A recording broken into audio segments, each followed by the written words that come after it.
The last ride on the night train. It was a cold, moonless night when 18-year-old Liam arrived at the deserted train station.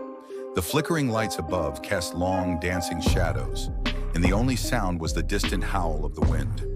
He had grown up hearing stories about the night train that passed through Blackwood Forest. Tales of passengers who returned forever changed, or worse, didn't return at all. But Liam never believed in ghost stories. Tonight, he needed to visit his grandmother in Willow Creek, and the night train was the only option. At exactly 11:15 p.m., the train screeched into the station, its whistle cutting through the silence like a scream. The train didn't look like he remembered. Its once bright red paint was now faded and peeling. The windows were fogged with grime, and a thin layer of mist clung to its wheels. When the door creaked open, Liam hesitated. The conductor, a pale, hollow-eyed man, stood at the entrance, staring at him without a word. He tore Liam's ticket with mechanical precision and gestured for him to board. Inside, the train felt oppressive. The air was stale and heavy, the seats old and worn, with claw-like scratches marring their wooden surfaces.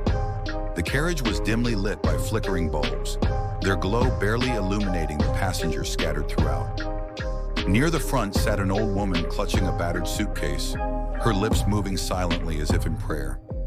At the far end was a man in a black coat and wide-brimmed hat, sitting unnaturally still, his face hidden in shadow. In the middle of the carriage, a young couple sat side by side, their heads tilted slightly as though listening to something no one else could hear. Liam chose a seat in the middle, avoiding eye contact with the other passengers.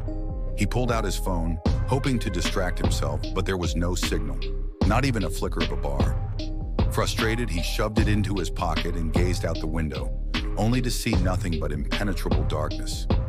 Even the faint silhouettes of trees that should have lined the tracks were swallowed by the void. The train rumbled forward, its rhythmic clatter oddly soothing. Liam's eyelids grew heavy, and he began to doze off.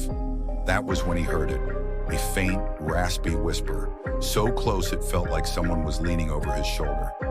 "Get off, while you still can." His eyes snapped open, and his heart began to pound. He looked around, but no one else seemed to notice.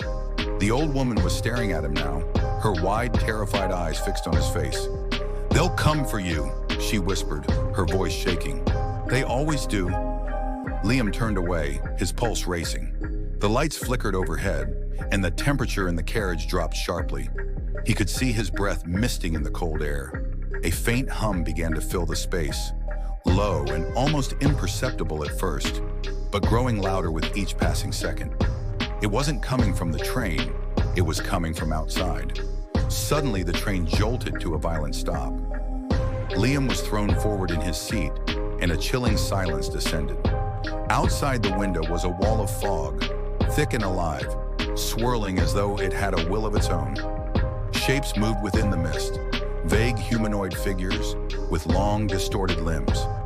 Liam's chest tightened as the whispers began again, louder this time, surrounding him. "You shouldn't be here. Run! Leave before it's too late." The man in the black coat stirred for the first time. Slowly, his head turned toward Liam, revealing his face, or what should have been his face. Where his eyes should have been were empty, swirling voids, and his mouth stretched into a grin filled with jagged yellow teeth. He began to rise, his movements jerky and unnatural.